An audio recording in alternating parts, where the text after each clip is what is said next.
बात उत्तर प्रदेश के मुख्यमंत्री योगी आदित्यनाथ ने आज 3 सितंबर को आईआईटी कानपुर में आयोजित समन्वय कार्यक्रम में हिस्सा लिया है।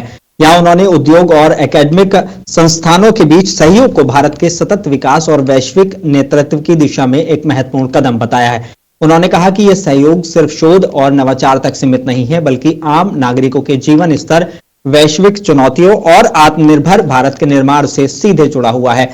सीएम ने कहा कि इंडस्ट्री से जुड़े हुए डेलीगेट्स और लीडर्स से मैं आग्रह करूंगा कि हमारा प्रयास होना चाहिए कि मुनाफे के एक बड़े पार्ट का उपयोग innovation, research and AMP development के लिए होना चाहिए।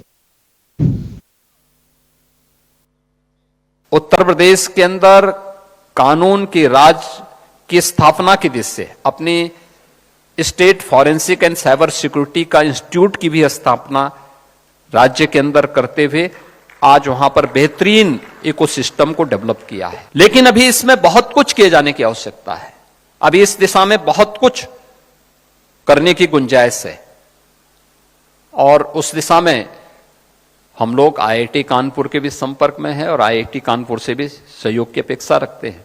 हर एक क्षेत्र में बहुत कुछ करने की गुंजाइश है और मेरा मानना है कि यह एक नया फील्ड होगा जिसमें हमें कार्य करने की आवश्यकता है। उसमें खासतौर पर मैं इस बारे में आज कहूंगा कि आईआईटी कानपुर इस दिशा में प्रयास करे कि हम लोग भारत का पहला डीप टेक